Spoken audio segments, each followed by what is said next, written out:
This is Democracy Now!, democracynow.org, The War and Peace Report. I'm Amy Goodman. Today, we spend the hour remembering the remarkable life of Harry Belafonte. The pioneering actor, singer, civil rights activist died at his home on Tuesday in New York at the age of 96 from congestive heart failure. The son of Jamaican immigrants, Belafonte grew up in Harlem and Jamaica.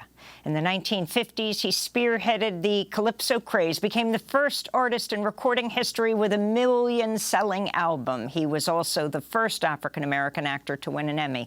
Along with his rise to worldwide stardom, Belafonte became deeply involved in the civil rights movement. One of Dr. Martin Luther King's closest confidants, he sent money to bail King out of the Birmingham City Jail and raised thousands of dollars to release other imprisoned protesters. He financed the Freedom Ride, supported voter registration drives, and helped to organize the March on Washington in 1963. Harry Belafonte remained deeply involved in political struggles at home and abroad. A longtime critic of U.S. foreign policy, called for an end to the embargo against Cuba, opposed policies of war and global oppression. After years of supporting the anti-apartheid movement, Belafonte hosted former South African President Nelson Mandela on his triumphant visit to the United States after his release from prison in South Africa. Harry Belafonte also spoke out against the U.S. invasion of Iraq and once called President George W. Bush the, quote, greatest terrorist in the world. Harry Belafonte appeared on Democracy Now! Numerous times. In 2011, I spoke to him at the Sundance Film Festival, where a documentary about his life titled Sing Your Song premiered. The film was co-produced by Harry Belafonte's daughter, Gina. This is a part of the film's trailer. Here's one of the greatest artists of the world, Harry Belafonte.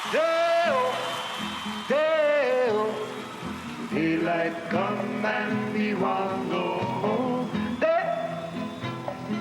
One day, Paul Robeson came to see me and simply said, get them to sing your song, and they'll want to know who you are.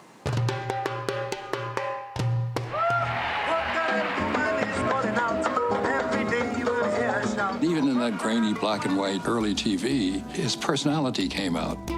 When Harry Belafonte went on the show with Petula Clark, they touched. People were like, oh my God. Whatever you're capable of doing as artists to help propagandize the civil rights revolution. Out of that came the true artistry of Harry Belafonte. There's a lot of people out here who are really pissed off. Harry gave us a piece of his fire. It gave us all strength. We are angry, we're upset. Harry motivated Martin because here's a man who didn't have to get involved and who did. We look around for some comfort and we don't find any.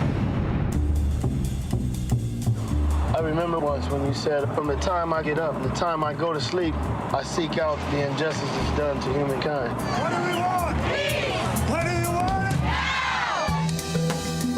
He was always like that. He was always, let's do something. Harry did this over and over and over and over again. He took all our struggles and made them his own.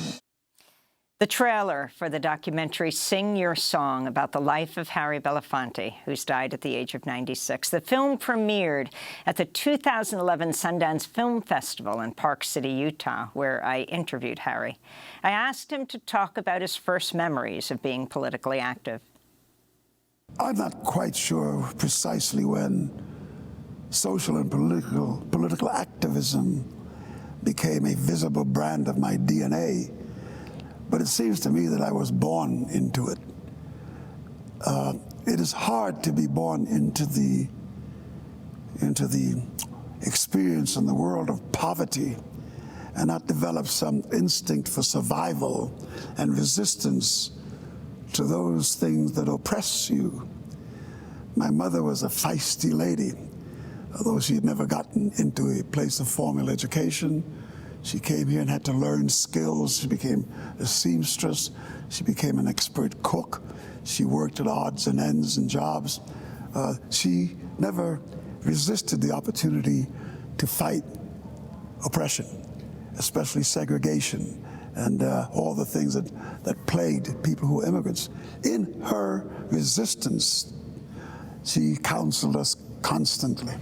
Now, professionally, you started more acting before you really started professionally singing. Is that right? Well, acting was the complete key, was the main key to my getting involved. In this play that we did of Steinbeck's Of Mice and Men, the director had created a character in the play who would become the balladeer.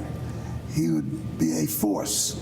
The director moved throughout the play in the changing of sets, changing of cues, lighting cues, changing of mood, and this character would emerge from the darkness of the corners of the stage and sing the songs of the day for those migrant workers coming from Southwest America.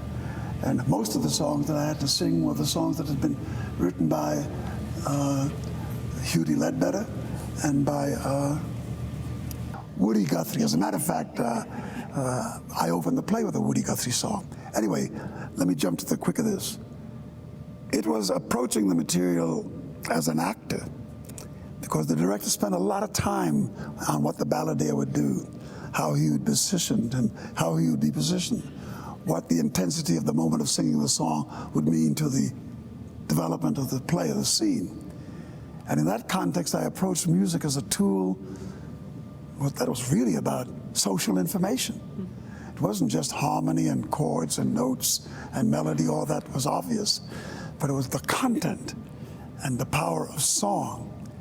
And having been heard in that play, in that context, I was offered a job to become a singer. And since I couldn't find other work, being a singer was a good challenge. So I put a repertoire together, walked into a nightclub called the Royal Roost, met guys like Charlie Parker, Miles Davis, and Max Roach. They were your backup band? My first backup band were those guys, and it just launched me into a world from which I have never looked back. One of the incredible stories told in Sing Your Song is your traveling through the South and trying to sing your song. Talk about that experience. Paul Robeson, who was a mentor and a man for whom I had enormous love and admiration, was the supreme example for me of how to use your life with dignity and with courage. Not bravado, but genuine social courage to put all that's on the line to come up against the forces of oppression who controlled so much of what you could or could not do as an artist, and to defy that fact and go after the larger goal of changing up the faces of oppression inspired me. And he went everywhere there was the opportunity to be heard, whether it was going into Spain to sing during the great Spanish Revolutionary War in the 30s, whether it was going to England. He worked with the Welsh miners. As a matter of fact, his whole engagement politically had been stimulated by what happened when he met the Welsh miners, and he sang with them, and he went into their world. But when I watched what he did and how many places he went for inspiration, and mostly places where there was oppression, I felt those were the places in which I would be most nourished with what I should be doing with my own art and with my own platform. And certainly going into the South of the United States, listening to the voices of rural Black America, listening to the voices of those who sang out against the Ku Klux Klan and out against segregation, and women who were the most oppressed of all, rising to the occasion to protest against their conditions, became the arena in where my first songs were to emerge. And in that context, going in the South was for me not to exploit commercially. That didn't come until later. And but to find the resources to nourish my own creativity. So there you were the star on the stage, but you couldn't go in the front door. Describe that experience. When I went to the South on a professional basis, I had already arrived at a place where there was some visibility. I was going with artists who were quite well known. Margin Gower Champion, a play called 3 for the Night. We in many of the places we booked throughout the universities of America, a lot of the places we went were to the universities in the South, like Chapel Hill and the University of Texas. And in going to those places, we thought we were going not so much for the commercial reward of it, that's how we made our living, but to get the young people and to get our works before them. And in the places that we went, some of the auditoriums were public institutions. And when I got to some of these places, not only did they not want to let me in the theater, they didn't want to let me in the places in which we were booked to stay overnight. There were many instances where, by law, no black person could stay in this hotel, or by law, no black person could be sitting at a table with a white member of the cast, white woman member of the cast, and not be sitting in the threat of incarceration and the law coming down on you, because these were the tenets of the law. This wasn't just something that was capricious, it was written. It was the legislation of the state, and we had to come up against that. And the battle was consistent. And even in the North, places like the Waldorf Astoria and the Palmer House in Chicago, and these mighty institutions of culture had strict race laws. And in accepting employment to go in these places, rigidly placed in my contract was the requirement that those laws and those rules be suspended and not be evoked during the time of my appearance. Harry Belafonte, when did you first meet Dr. Martin Luther King? It was right after Montgomery.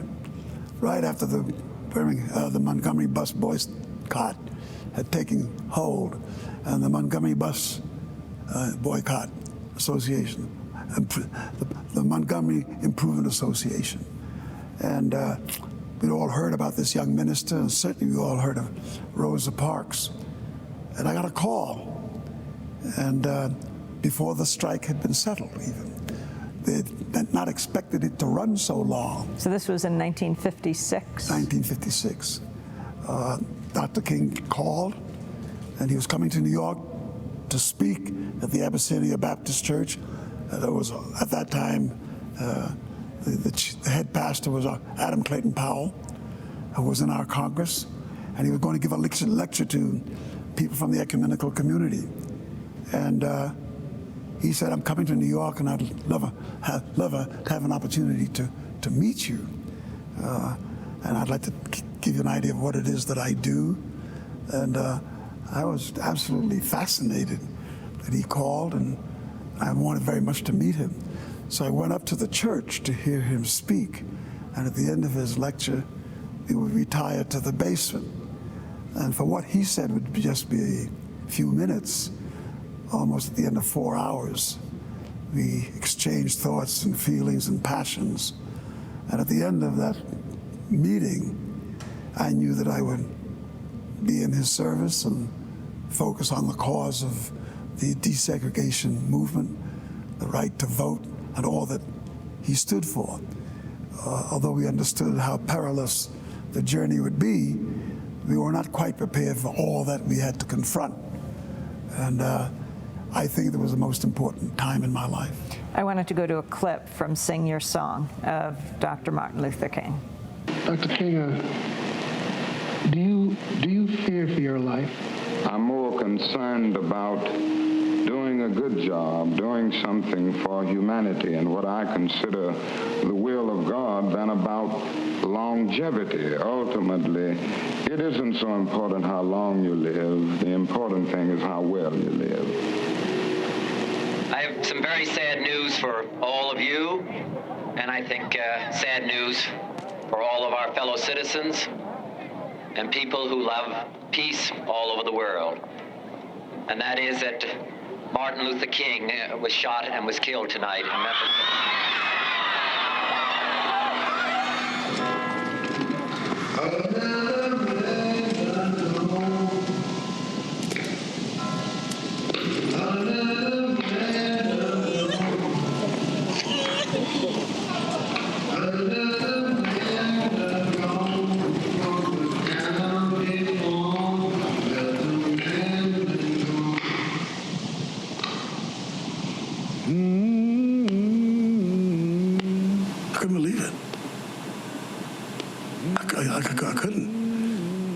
of a sudden, our worst fears were being awakened.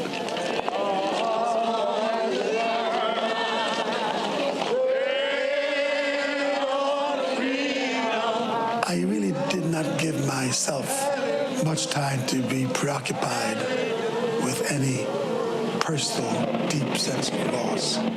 That was Dr. Martin Luther King, and that clip is from the film about Harry Belafonte's life, about the history of the 20th century and coming into the 21st, called Sing Your Song.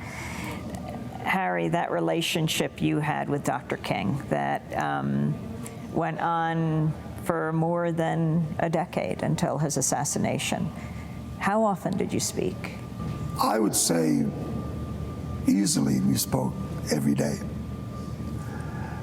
Obviously, we missed some days or some weekends, but the line was constantly filled with thoughts and ideas and challenge and up-to-date decisions that were being made by a team of people that were always brought together when there was the moment to escalate what we were doing or to be cautious about where we were going, and also trying to broaden the base of our political relationships.